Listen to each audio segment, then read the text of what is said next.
We'd like to open it up for questions from the audience. Anything that you'd like to know a little bit more about as it relates to cross-cultural exchange? Let's go to the rear. I've got a question for Katrina. I'm wondering how you think that your new kind of commitment to being kind of socially politically active and arguing for advocacy will translate into teaching. I think that really it's educating students about like how it's important to participate and why it's important and why possibly in other areas they don't have as much participation. And I think that really it can be really useful with students because it's something that affects their lives. I know that at the college level, something that a lot of St. Olaf students have been really involved with recently is the Trayvon Martin case. And I was really happy to see that a lot of people were talking about the issue, advocating on the issue, and in my personal perspective, it doesn't really matter what you're advocating for, whether you agree with what I personally agree with or disagree with. It's just the fact that you're taking your time to do what you think is important.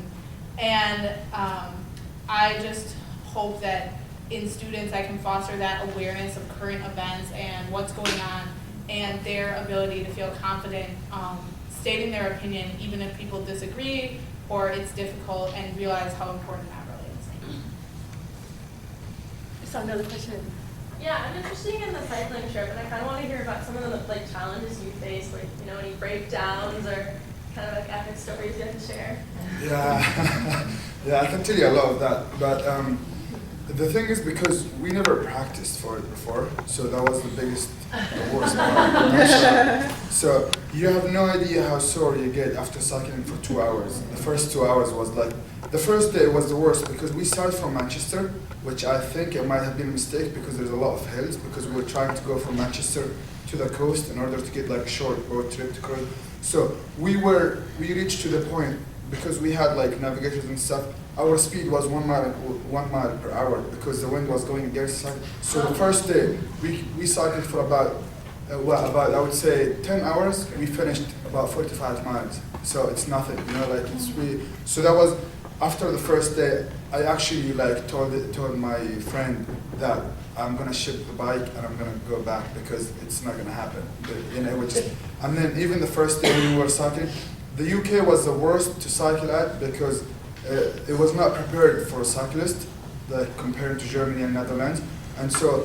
And then the cop stopped me the first day when we were cycling, and he told me, "You are crazy. You just can't do this. Like this is just going to be so hard. You have no idea how high the hills are." But then of course, if you just the beginning is usually the hardest. When you wake up and start in the morning to cycle because you're just so sore from the day before, so you need like about an hour or 2 hours to warm up. Those are also the worst parts. You just ride really slow, like slower than what you think. My partner actually he covered his backpack with the jacket because it was raining, and so we were not very we were prepared, but you can't prepare for like too much stuff because we won't be able to carry stuff to cover our stuff for the rain because we can't carry too much in the bike because it's an old bike. We have to be very light, and so he covered his backpack with his jacket, and so the jacket got stuck in the tire, and so we had to stop for a few hours. And that was and so we ended up sleeping.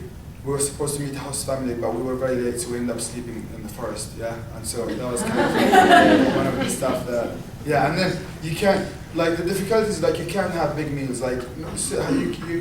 You burn so many calories, but you can't eat a big lunch because if you eat big lunch, then you just can't move. You just you need to eat very light. So what we ate nuts and almonds and stuff that we can just get calories out of it, and protein shakes and Cliff bars and stuff so it's kind of by the 5th day you just feel really disgusted from this food, but you didn't have any other option, And then one of the difficulties that I was sore for even a month after the trip was ended. Yeah, I mean when you are sleeping and even when I'm sleeping and then I would just roll over in the bed, I just wake up because you're just so painful. Yeah, I mean, it's a lot of work. It's not, yeah, but it was very fun. Another question. I would like to thank this group. You guys really, each and every one of your topics were on point and inspiring. But specific, can everybody hear me? Yeah. Tiffany, Rebecca, and what's your name, sweetie? Katrina, your topics really hit home with me. But specifically, Rebecca, the fundamental attribution error, I've never heard of it before. I just want, if you want, can you expound on it? And I heard how you experienced it personally, but if you want to touch on it some more, I'd like to hear it.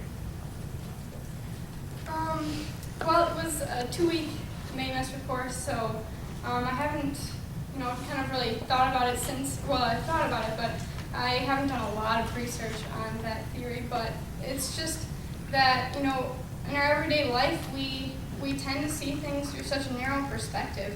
We tend to see things just, attributing everything we see to who that person is, rather than really looking at what and thinking about what might be going on with them truly, trying to see the whole picture.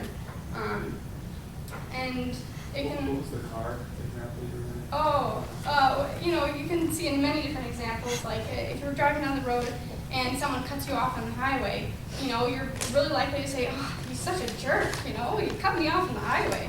But what if that person's grandmother is in the hospital, or what if that person it needs to get to an ACT exam? We rarely think about what is affecting that person, and we jump to conclusions straight away on who that person is at their core, at their personality, and attribute their mistakes or their struggles with who they are as a person rather than what might be affecting them. Yeah, my question's for Annika and for Bilal. A lot of my time internationally has been having short-term stays in families, and a lot of students don't get that experience to be with a lot of different families for shorter amounts of time. So if you can just talk a little bit about what that was like, experiencing a variety of different families. And then Annika as well, you said that calling your father a wizard was not your most embarrassing moment of linguistics, so we need to hear what the most embarrassing was. Okay, I'll go first then. So I'll talk about the host family thing first. It was really interesting. I did not know a lot of Thai, and then we actually were introduced to another very rare language, which is Karen, which is used in the mountains of Thailand. So having host families that I just met that I really couldn't communicate with made me rely on smiling and helping out with normal activities a lot more than I normally would have. So I was doing all sorts of stuff like helping her dry rice, and I don't know, it was really interesting. I loved having host families. I think that was the best part of my program, is that I was able to talk to people and, not talk to people, but communicate with them in other ways about their day-to-day life and just what it's like to be Thai and how different it is for so many Thai people. There isn't like one person that really encompassed everything that is Thai for me. And then my long-term host family, I'm just obsessed with them to this day. So yeah, that was like a crazy emotional experience for me and really awesome. And I'm questioning whether I should tell my... You don't have to if you... Okay, well, I can kind of say it without saying it, but the worst instance was when I was in southern Thailand and we were doing sort of like marine biology type of things, and kayaking around islands in the Adang archipelago, and we had a lot of native people with us kind of explaining what certain species were, and I thought that I was being really smart and having great memory, and I pointed to something and said, hey, is that hoi men? And hoi men means like a spiky shell. Hoi means shell and men means spiky. And in Thai they have tones or inflections, which we don't really have in the US. So there are about 5 different tones, if I'm remembering correctly, and hoi men meant 5 different words, really. And I said the wrong word. I said an anatomical part and smelly. Everyone around me that spoke Thai just sort of erupted in laughter, and I had no idea what was going on. And they ended up telling me, and my face turned red all just sort of moved on after that. But it was really embarrassing. So, yeah. Okay, about my host family. So basically, the only, or not the only, one of like the stuff that I had no idea what my host family are going to be like. You know, all I knew is either female or male because we just communicate through the email once, and then we just call up like an hour before we arrive, and so whoever picks up the phone. So we have zero, like we don't have any expectation. I have absolutely like. We had, in a way, you can't risk it. So basically, you're just gonna stay at someone's place, like that you don't know anything about them, and so is the way for them too, because they don't know who we are, they don't know where we come from, they don't know anything about us. Like the only thing that they knew that we're just cycling and we're just passing by that city, and so because it was just like because they accepted to take us to their place, and then we wanted to stay at their place. So it was like. It was really like good connections happening from the beginning. You know, we just sit down and chat and then just learn from each other. And so, we okay, after cycling for a long time, for about 10 hours, they would expect us just to arrive, take a shower and go to sleep. But we were just so energetic because we were so happy to be like out of the bike and then and just sit with them and then just chat. So one time the lady, she said, "Oh my God, I can't believe you guys biked and I want to go to sleep. I'm so tired. Stop talking. I want to go to sleep." it's midnight. And then some of them, they never managed to speak in English too, you know. So we had to deal with different type of. So some of them, they just all what she said that my daughter is not in town. You two just take my daughter's room till tomorrow and then you can take off.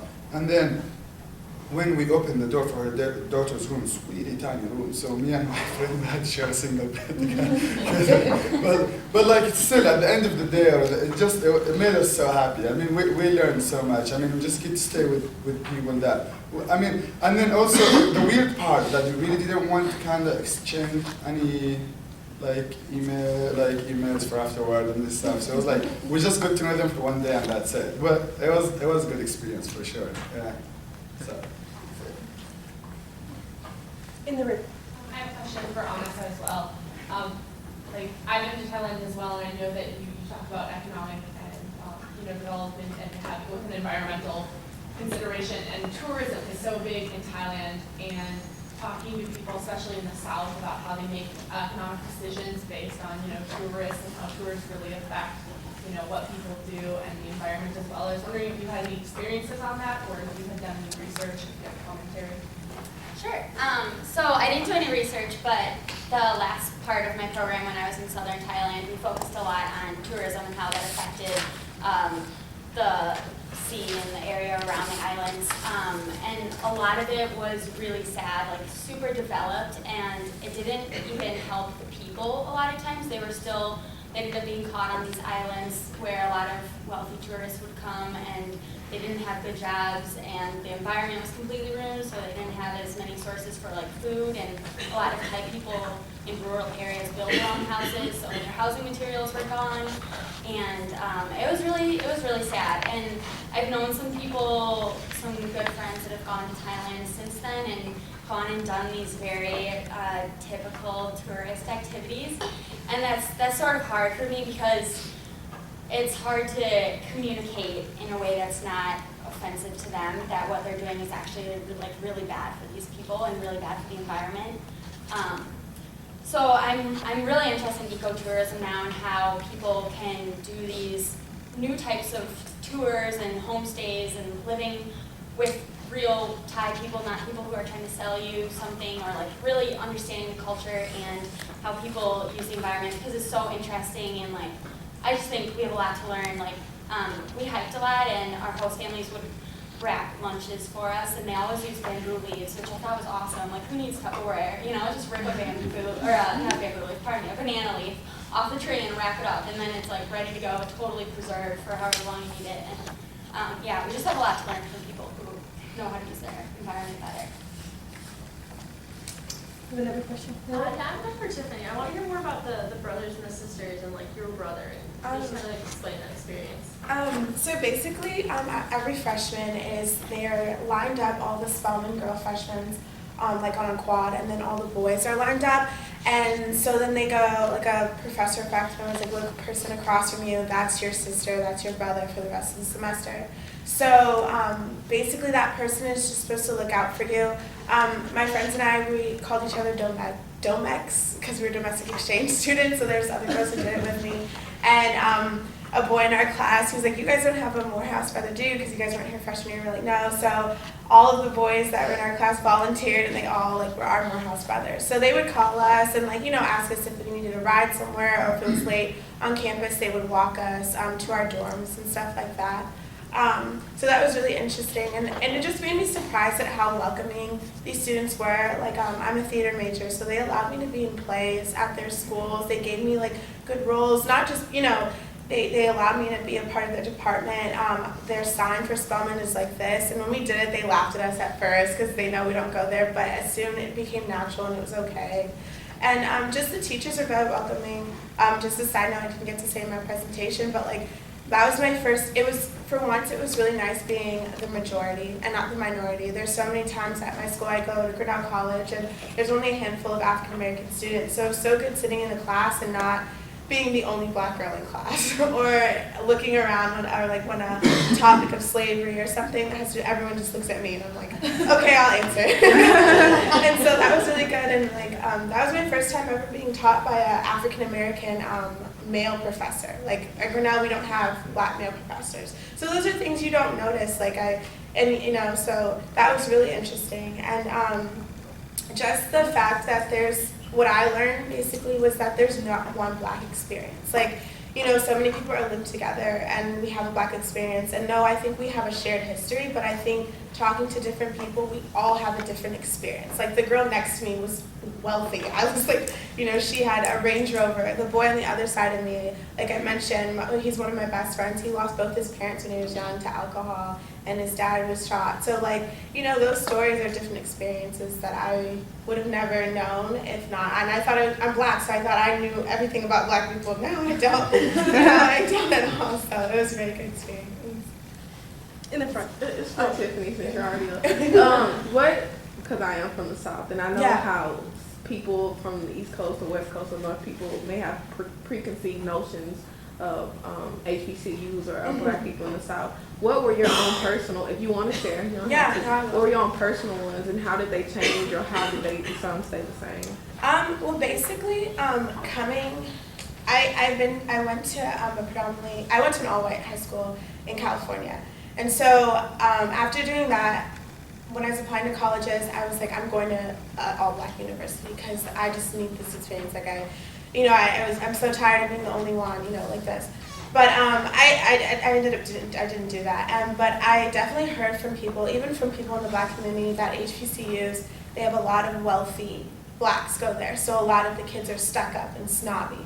Or they have other stereotypes, like my friends mentioned, that they party a lot. And so, you know, there's a card game that a lot of African American plays called Spades. So like one time a person, you know, joked with me and I was like, I'm going to Spelman for semester. Like, oh, what are you going to major in? Spades? And I was like, no, you're going to. So like those are the things, like, you know, that they're all uppity, they're stuck up, or that they party a lot, or everyone's trying to be a rapper and not going to classes, or that a lot of the girls, they carry themselves very proper, but then at the end of the day, they're not. And that's not what I saw at all. Like, I saw that Spelman, they really harp on trying to show women that you can be taken seriously. Like, you can have a pretty face, you can be a beautiful girl, but you can also show that you're a beautiful person through your education and the fact that you can write well and speak well. Morehouse, they call it the 5 wells. So it's well-dressed, well-balanced, well-spoken, well-read, and well-traveled. And like all Morehouse men, it's like drilled in their brains. They all know the 5 wells. And like I said, for presentations, and like I had the story I shared, I walked in and I was just like in my jeans and t-shirt, and you know, at Grinnell we don't dress up for presentations. It's just the culture of the campus. We don't have to dress up. And I asked them, I was like, why do teachers make you guys? And the boy was like, no, this is like an unwritten rule that the students want, because they want to be taken seriously. And I don't know if it's because of our past that we know we have to work a little bit harder to be taken seriously, but the fact that everyone there agrees that, you know, dressing up in a suit to present isn't like a bother. You know, it's what I want to do because I look nice in a suit and I want to show my peers. I want my peers to respect me and listen to what I have to say. You know, because think about it, if we all came here, if one person went up after me in like a t-shirt, you guys would be like, what is this girl doing? You know, so it shows that, you know, to dress up and to be taken seriously. So it was a really good experience. Yeah. Yes. My question is also for Tiffany. That's Don't sit down just yet. That's fine. How did your experiences in England as well as in Atlanta change change your experiences now that you're back in Iowa? So has it changed the way you've looked at Iowa? Has it changed the way that you've reacted to your surroundings now in Iowa? How has it changed that? Well, officially, I feel like a lot of people said this throughout the conference of 2 days. I was bored. When I got back, I was just like, I need to do something. Like, I was sitting in my room, and there's so many events on campus at Spelman and Morehouse, and we have a lot of events, but when the sun comes out in Atlanta, it's so hot that it's like a written rule. You do not have to stay in classrooms, so everyone was out, there's parties. But after coming from London and Spelman, I think, like, the biggest thing overall, like, I don't know how to describe it. It's like I went in these places really, like I had a lot of stereotypes. You can call me ignorant, but I really thought London was all white people, like with tea. And I get there and there's people from India, like there's all different. There's a lot of Caribbean people, and so coming back to Iowa, I realized, when I hear people stereotype Iowa too, it's like everyone's country, they're Hicks, all this stuff. It makes me feel bad because I was like, that was me a couple months ago doing this to these other people, and now, people do it to Iowa. Mind you, we are in the cornfields, but not everyone is like not into fashion. Not everyone doesn't know the difference between stuff. People are very aware, and so like that's the one thing. Like stereotypes, I hate stereotypes now. Like I think they're ridiculous, and I think they're lies. And for Atlanta, the only thing I would say coming back from an all-black university to an all-white, I think when events, like black events, I just love how there's more people that come together. Like for Trayvon Martin, like in Atlanta, they did marches, walks, and stuff like that. And I feel that at predominantly white universities, it's harder to get more because there's such a few African-American students that it's harder to get a bigger, I don't know the right word, but like a bigger uproar, a bigger solitude. It's just harder to get people together. And I understand that. Like if there was something in Armenia going on and someone asked me, I wouldn't be as passionate about it because I'm not Armenian. Not that doesn't mean I should be, but I feel like when it happens to your culture, your people, you're more passionate about it than any. So that was like the greatest thing about being at an all-black university, just seeing the passion.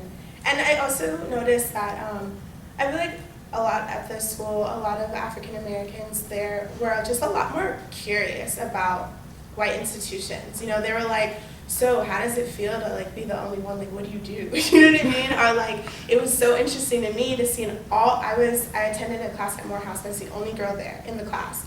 And our professor was white. So it was so fascinating watching this white professor teach a whole bunch of black guys about William Blake, you know what I'm saying? And hearing their perspective on William Blake when I just took a class on William Blake, at Grinnell, and hearing the way they interpreted William Blake poems in comparison to how white kids interpret it, it's just too different. And because they had a different experience growing up, So we were talking about poems and just hearing them putting their life stories in it. I'm like, I would have never looked at William Blake like this because I've been in, white school my whole life, so I've been taught like how to, think about it. And I was just like, I would have never thought there's a way you can look at a poem. So it was really, it was a really cool experience. I have a question for Elise. Is that right? I was wondering about how you can tell the difference between hot and cold foods. Like, I know you said that you've kind of realized or are becoming more aware of being able to do that. So now I'm like, how does it make you feel to eat hot foods versus cold foods? And can you talk more about that? Yeah, definitely. So like I said, at first I thought the distinctions were kind of arbitrary because I really didn't understand like how to get into that mindset. But examples of hot foods, I didn't really go into this very much. But I said it was things like spicy foods, like oily foods, beef, red meat, poultry. So those tend to be all the things that we think of that like have a higher fat content, or sort of like you can think about those having like like a strong effect on the body once you eat them, whereas colder foods are like fish as an example, a seafood, vegetables like brothy things, tea, as I said. And what they really wanted to emphasize was that it's not a matter of like one being better than the other. So as Americans, we might think of the colder foods as being like considered healthier, but for them it was more in terms of like keeping those in balance. So any of those foods eaten in excess would cause health problems, and that was not sort of how they wanted to like balance their diets.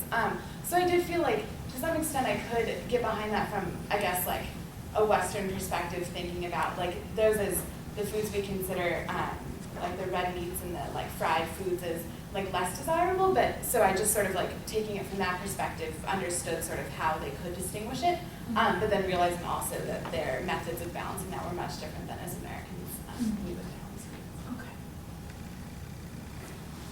Okay. I have a question for you all. And what was the guy-girl ratio in your program? Speak up a little bit. What was the guys-girls ratio in your program?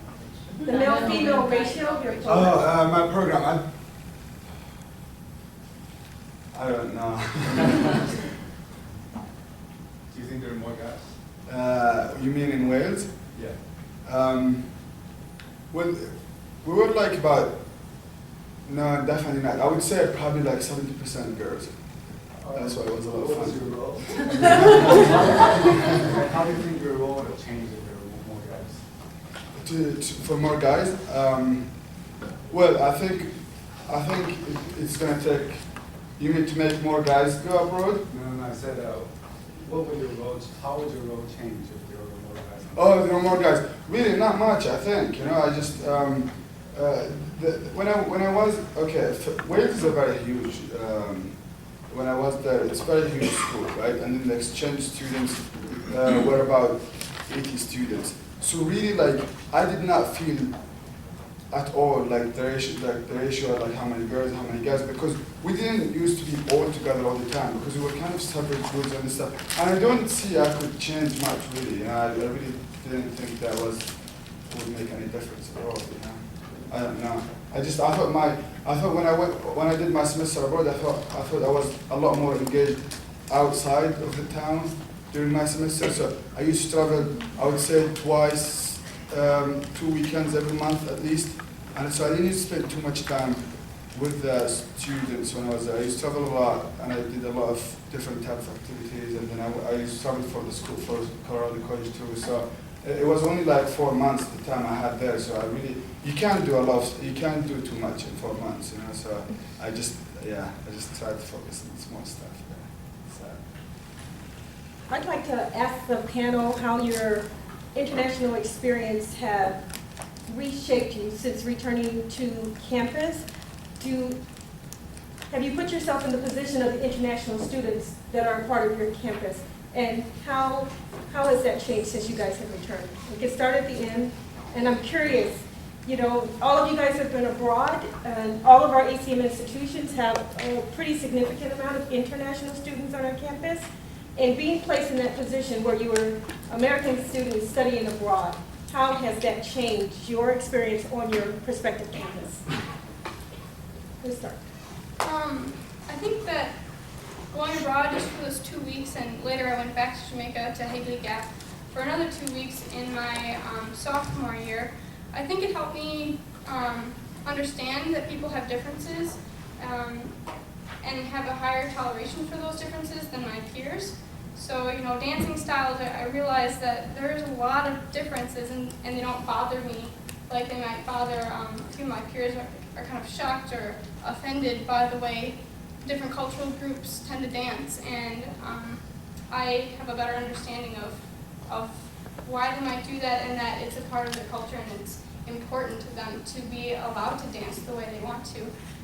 So I think it's given me a greater understanding of that, and also the struggles of someone coming to our culture to try and learn all the details and the things that are important to us. And for international students coming to Ripon, I kind of feel for them and how it might be hard to navigate our system, trying to get the right numbers or how to cash a check, because I wouldn't know how to do any of those things in Jamaica. So it's given me a greater understanding of that. Yeah, I think like most everyone here, I was really confident and I really liked who I was and what I knew when I got back. And I think that allowed me to reach out to students on campus who were international students, and we actually have a really strong Asian representation on campus, which is awesome for me because I'm now obsessed with Asian culture. And so I've been able to sort of reach out to those students, and I love asking the question of like, what do you think of America or like the United States, and like, do you like living here? I love knowing what they have to say, and I think they're a little bit hesitant to answer that sometimes because it's not always good and they don't want to offend me, but I don't know. I think it's been great, and also I can totally sympathize with them because Galesburg is really small. We have no good Asian restaurants, so we can sort of talk about that too, which is nice.